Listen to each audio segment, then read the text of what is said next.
Em Berlim, o professor Roland Hetzer, do Instituto Alemão do Coração, corrige um defeito do septo ventricular de uma menina de 10 meses de idade. Em Iena, o professor Johann Schill, na clínica universitária Friedrich Schiller, faz uma ressecção hepática parcial.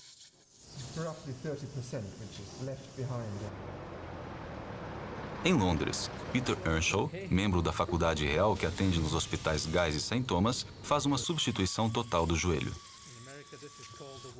Todas essas são cirurgias complexas, mas têm um outro aspecto em comum. Em todos esses casos, a equipe se comprometeu a operar sem aplicar transfusão de sangue halogênico. Hoje, em 150 países, mais de 100 mil médicos também se comprometem a praticar medicina e cirurgia sem sangue porque acreditam que estratégias alternativas à transfusão são simples, seguras, eficazes. Muitos encaram a grande cirurgia cardiovascular pioneira do Dr. Denton Cooley, nos anos 50, como o início de tudo. Ele cooperou com pacientes testemunhas de Jeová que, embora procurem tratamento médico e cirúrgico de qualidade, não aceitam transfusões de sangue halogênico. Seguem a ordem bíblica, abstenham-se de sangue. Em 1977, foi publicado um relatório sobre seus 20 anos de experiência, com uma série de 542 cirurgias cardiovasculares sem sangue. O relatório mencionava risco baixo e aceitável. O professor Richard Spence é um dos pioneiros em estratégias alternativas à transfusão. O que aprendemos com as testemunhas de Jeová nos estágios iniciais da medicina e cirurgia sem sangue beneficiou os outros pacientes. De modo que o campo que hoje é, na verdade, de preservação de sangue, inclui o uso de múltiplas alternativas para evitar transfundir sangue de outra pessoa no paciente. Já operamos recém-nascidos e pessoas de 90 anos e usamos as mesmas técnicas e os mesmos métodos. O professor Albert Hook fala dos esforços a favor dos pacientes em geral. Na época em que os riscos das transfusões de sangue não eram conhecidos como são hoje, 15% de todas as mulheres num grupo de pacientes em risco recebiam sangue. Hoje, essa porcentagem é bem inferior a 1%, embora sejamos um centro que trata de casos complexos. Atualmente, acho que reduzimos a taxa de transfusões em cirurgias de prótese do joelho ou em revisões destas cirurgias para cerca de 5 a 8%. O ideal seria reduzir a zero. O professor Hetzer indica uma razão para isso. Hoje, pelo menos 80% dos pacientes dão total preferência a não receber transfusões de sangue. E por motivos jurídicos e éticos, atualmente se dá cada vez mais atenção a respeitar a vontade do paciente. Os especialistas também mencionam seu desejo de evitar riscos médicos relacionados à transfusão de sangue halogênico. No caso de sangue doado em um banco de sangue, seja uma unidade halogênica ou uma de doação autóloga pré-operatória, sempre há o risco de erro administrativo, incompatibilidade ABO e reação hemolítica pós-transfusional fatal. Os efeitos colaterais incluem não só a transmissão de doenças virais conhecidas, como HIV ou hepatite B ou C, como também de novos vírus comuns entre a população doadora. Também, doenças parasitárias são cada vez mais transmitidas por transfusões de sangue. O impacto da imunomodulação transfusional sobre a saúde pública é muito difícil de calcular. As estimativas são de que, nos Estados Unidos, aproximadamente de 10 mil a 50 mil pacientes por ano morram devido a causas relacionadas a ela. Será que os vírus que já existem vão sofrer mutações e causar doenças? Não há razão para crer que isso não aconteça. Muitos entendem os riscos e os custos resultantes, mas acham que não tem alternativas ao sangue halogênico. Porém, já se questionam até mesmo os benefícios dos procedimentos atuais de seu uso. O Dr. Paul Hébert, do Canadá, comparou uma política de uso liberal de transfusões com uma política mais restritiva para pacientes em estado crítico na UTI. Os resultados foram surpreendentes, em especial no que se refere à taxa de mortalidade. Estou falando do documento de Eber, onde foi demonstrado com mais de 800 pacientes que menos transfusões dão resultados melhores. 2 estudos anteriores demonstram que é preciso revisar a política do uso de sangue. Vejamos primeiro o estudo Sangues, publicado em 1994. O estudo, que fazia parte de um esforço intensivo do Programa de Pesquisa Médica da Comissão Europeia, analisou as taxas de transfusão em grandes centros médicos em toda a Europa. O estudo preliminar envolveu 43 hospitais-escola que foram avaliados quanto às suas taxas de transfusão rotineiras em 6 cirurgias comuns. O estudo Sangues revelou que as diversas instituições transfundiam rotineiramente porcentagens muito diferentes de pacientes que se submetiam às mesmas cirurgias. Por exemplo, nos casos de revascularização cirúrgica do miocárdio, a porcentagem variava de 0 a 96%. Nas próteses totais do quadril, a variação era de 0 a 100%. A principal lição que aprendemos é como o uso de transfusões para a mesma cirurgia varia de um centro para outro. Em 1998, foi publicado na Bélgica um estudo de acompanhamento. Todos os tipos de hospitais foram incluídos no estudo belga Biomed sobre transfusões em cirurgias. Encontramos exatamente a mesma variação. Assim, nossa conclusão foi de que a variação indica que muitas dessas transfusões de sangue estão sendo aplicadas sem necessidade. Mas há um aspecto positivo em relação a 2 hospitais belgas que participaram em ambos os estudos. Depois do estudo Sangues, eles mudaram sua política de uso de transfusão. Eles conseguiram reduzir em pelo menos 5 vezes seu consumo de sangue em grandes cirurgias, como colectomia para câncer. O período de internação foi menor, de modo que não tivemos nenhuma evidência de aumento na morbidade nem na mortalidade. Tendo em vista o que se aprendeu nos últimos anos, o professor Philippe van der Linden resume a conclusão a que chegaram muitos especialistas. Visto que tem o potencial de melhorar os cuidados prestados ao paciente e reduzir os custos de cuidados com saúde, a preservação de sangue não é uma opção, é uma necessidade. Mas qual é a base para um programa eficaz de alternativas à transfusão? Os especialistas concordam que é o trabalho em equipe. Sem dúvida, é preciso dar ênfase à cooperação, ao trabalho em equipe. E precisa ser adaptado ao quadro clínico do paciente, bem como ao procedimento cirúrgico. Algumas técnicas são apropriadas para certos procedimentos e para certos cirurgiões, e não para outros. As técnicas alternativas à transfusão usadas com êxito podem ser expressas sob 3 princípios ou pilares básicos. O planejamento pré-operatório envolve conscientizar-se de que o paciente não tem glóbulos vermelhos endógenos suficientes para uma cirurgia eletiva. E isso não depende só do hematócrito, mas também do volume sanguíneo estimado do paciente, da perda sanguínea estimada associada à cirurgia e também do limiar para a transfusão, que pode ser considerado razoável ou tolerável naquele paciente específico. O primeiro pilar pode ser definido como tolerância apropriada à anemia.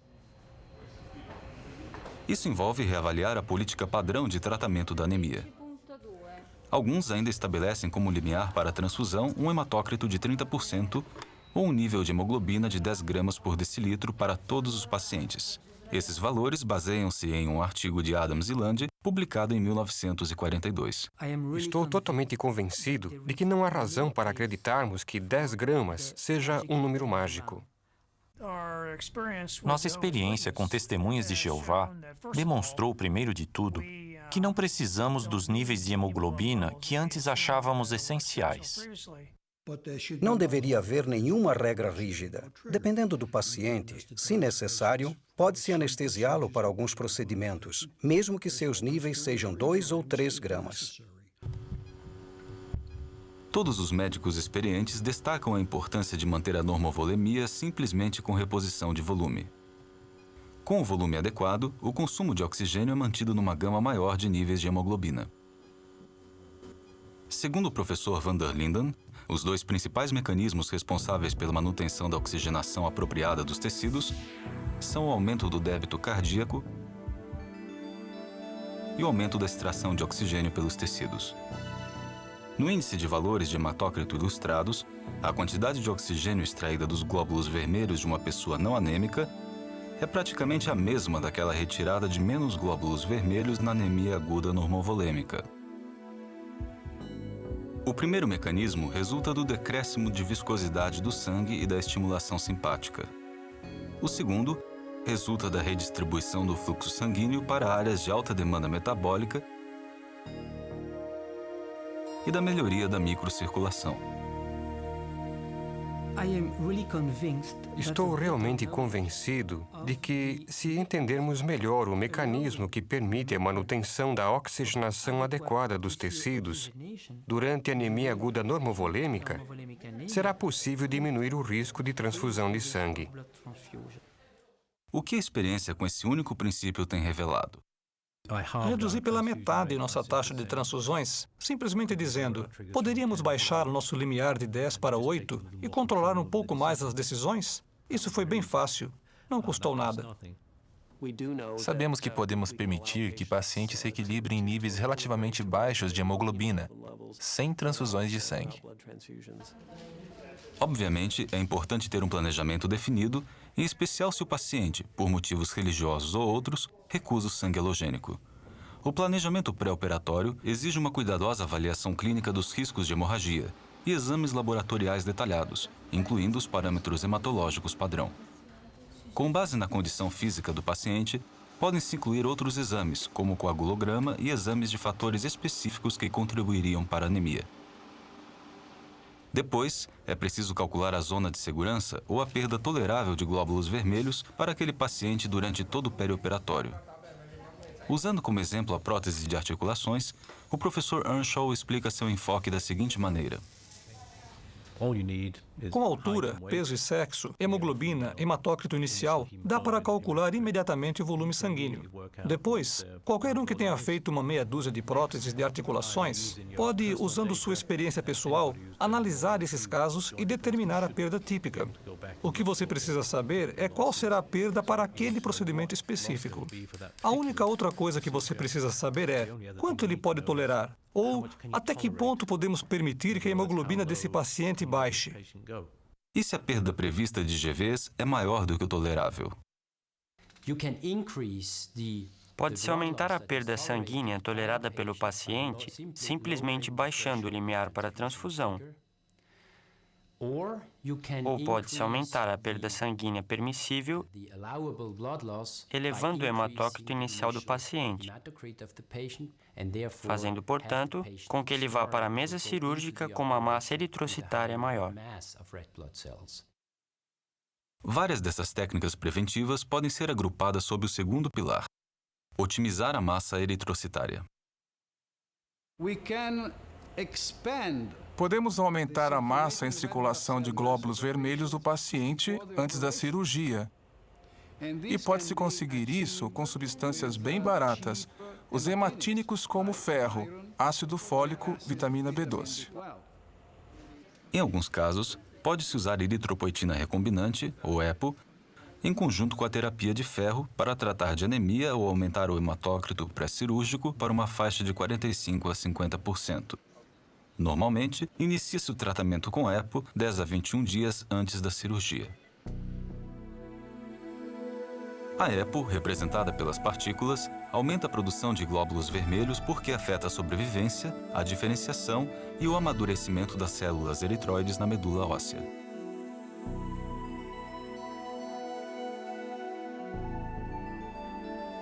No estágio eritroblástico final, os núcleos são expelidos. Por fim, os eritrócitos são lançados na corrente sanguínea. Note como a produção de glóbulos vermelhos é acelerada com o uso de EPO. Além de aumentar a massa eritrocitária, o tratamento com EPO, em geral, faz o hematócrito atingir níveis aceitáveis uma semana mais cedo do que sem EPO. Note como, segundo um estudo, a terapia com a EPO resulta em aumento comparativamente maior do hematócrito. Usando eritropoetina, é possível aumentar a hemoglobina em circulação, 1 grama por decilitro a cada semana de tratamento.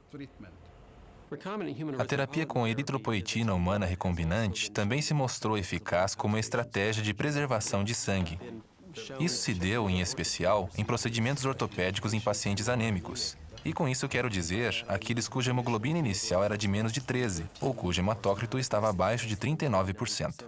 Agora usamos eritropoetina em casos bem específicos. Por exemplo, em filhos de testemunhas de Jeová, começamos a administrar essa medicação 4 a 6 semanas antes da cirurgia. Ela é administrada 2 vezes por semana, em dose de 400 unidades por quilograma.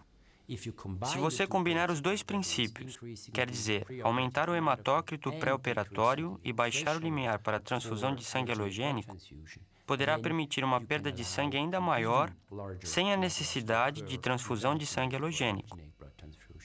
É claro que essa perda de sangue permissível pode ser reduzida ainda mais com técnicas cirúrgicas ou anestesiológicas. Até casos complexos, como cirurgia da coluna e reoperação de coração aberto, são tratados rotineiramente com uma zona de segurança ainda maior, devido ao terceiro pilar do protocolo de alternativas à transfusão: reduzir a hemorragia ou recuperar o sangue derramado. Vejamos algumas importantes técnicas intraoperatórias. O posicionamento do paciente é uma técnica simples e barata para reduzir a hemorragia. A pressão venosa local muda dependendo da posição do campo operatório em relação ao coração, e a pressão menor resulta em hemorragia menor. É importante posicionar corretamente o paciente durante uma cirurgia ortopédica. Isso faz uma grande diferença em cirurgias da coluna. Se o abdômen e, portanto, as veias paravertebrais estiverem sendo pressionados, a perda sanguínea aumentará. Com o apoio adequado, evitando a compressão abdominal, a perda sanguínea diminui. Outra opção para diminuir a pressão venosa em algumas cirurgias é usar anestesia local em vez de geral, como mostrado aqui antes de uma cesariana. Outra técnica é a manutenção da normotermia, em especial durante cirurgias demoradas. Se a temperatura do paciente está 1 ou 2 graus mais baixa, a eficiência das plaquetas e dos fatores de coagulação diminui. Assim, é essencial manter a normotermia. A normotermia é extremamente importante. Portanto, a temperatura da nossa sala de cirurgia é de 27 graus, o que às vezes é desconfortável para os cirurgiões e para o anestesiologista, mas é muito bom para o paciente. O corpo do paciente pode ser aquecido mais diretamente com um traje térmico ou cobertores térmicos. Existem até máquinas simples que aquecem os fluidos antes da infusão. Usa-se também a hemodiluição. Os princípios da hemodiluição para redução de perda sanguínea, na verdade, são bem simples. Se imediatamente antes ou depois da indução de anestesia for retirado o sangue do paciente e substituído por fluidos acelulares, quando o paciente sangrar intraoperatoriamente, a perda de glóbulos vermelhos será menor. Para cada 100 ml de sangue total, perdido por um paciente com hematócrito de 27%, a perda será de 27 ml de GVs, em vez dos 45 ml de GVs perdidos, se no início do procedimento o hematócrito fosse de 45%. Além disso, muitas testemunhas de Jeová aceitam a hemodiluição. Os custos da hemodiluição, sem dúvida, compensam. Mas, além disso, ela também é boa para o paciente, pois melhora a reologia sanguínea, como já demonstrado por vários estudos. Outra técnica alternativa à transfusão que pode ser usada em algumas cirurgias é a hipotensão induzida, a fim de baixar a pressão arterial média intraoperatoriamente. Em geral, usa-se um medicamento para diminuir a resistência vascular sistêmica. Isso normalmente evita até 50% da perda sanguínea. Os anestesiologistas recomendam cautela ao combinar hipotensão com hemodiluição, porque a primeira pode interferir na redistribuição normal do fluxo sanguíneo. Um fator vital que exige habilidade e paciência é a hemostasia meticulosa e técnica cirúrgica aprimorada. Faço apenas uma incisão de leve e daí cauterizo todos os vasos. A técnica básica para um cirurgião controlar a hemorragia é ligar os vasos, mesmo aqueles com 1 milímetro de diâmetro. Se a hemorragia continuar, há técnicas de coagulação. A melhor no momento é o coagulador por feixe de gás argônio. Nós a usamos rotineiramente em transplantes de fígado. Os agentes hemostáticos também podem ajudar. Há 2 tipos de agentes. Os agentes gerais, administrados intravenosamente, como o ácido tranexâmico ou a protinina. E os cirurgiões também podem recorrer a adesivos tópicos, a fim de controlar melhor a hemorragia no campo cirúrgico. Aqui vemos um tampão de cola de fibrina sendo aplicado diretamente à superfície de um fígado onde houve dissecação. Esse produto, que contém uma fração sanguínea, é aceito por muitas testemunhas de Jeová e por outros. A última alternativa à transfusão intraoperatória é chamada recuperação intraoperatória de células. Se a hemorragia se tornar significativa, o equipamento, que normalmente fica em modo de espera, consegue recuperar o sangue derramado. À medida que o sangue flui pelo equipamento, algumas máquinas simplesmente filtram os resíduos, ao passo que outros modelos incluem um passo adicional: lavam os glóbulos vermelhos enquanto eles circulam. O equipamento de recuperação intraoperatória de células é capaz de recuperar 50% do sangue que se perderia. O uso desse aparelho é aceitável para muitos pacientes testemunhas de Jeová. A recuperação intraoperatória de células é uma técnica muito importante, porque o paciente não perde o sangue perdido pelo cirurgião. Em geral, usa-se a recuperação intraoperatória de células quando se prevê uma perda sanguínea da ordem de 1 litro ou mais em um paciente adulto. A recuperação sanguínea perioperatória é uma técnica muito útil para a preservação de sangue, porque é muito fácil de organizar na maioria das cirurgias cardiovasculares, ortopédicas, ginecológicas e assim por diante, de modo que tem ampla aplicação em cirurgias. Algumas máquinas permitem fazer a recuperação intraoperatória de células em crianças pequenas, expandindo os limites do uso da técnica. Muitas vezes, esses equipamentos também são úteis no ambiente pós-operatório. O que costumamos fazer, principalmente no que se refere a joelhos, em que é comum se usar torniquete e não há perda intraoperatória, é recuperar o sangue imediatamente depois. É muito simples e útil e relativamente barato apenas filtrar o sangue que escoa e reinfundi-lo. Temos feito isso aqui há uns 4 anos e estamos muito satisfeitos com a taxa de sucesso. Outro fator importante para diminuir a perda sanguínea é o uso de microcoletagem para os exames necessários. A microcoletagem é vital, tanto nos cuidados pré-operatórios quanto nos pós-operatórios de adultos anêmicos e de crianças. O professor Michael O'Bladen enfrenta o desafio de cuidar de bebês prematuros. É bom ensinar os médicos a quantidade de sangue realmente necessária e não tirar mais do que isso. Antigamente, em caso de dúvida, tirávamos meio mililitro a mais. Hoje não falamos mais em termos de mililitros, mas de microlitros. O processo de coletagem é inteiramente documentado no prontuário do bebê para que todos saibam da quantidade cumulativa de sangue já tirada. O professor Moore fala sobre microcoletagem em adultos.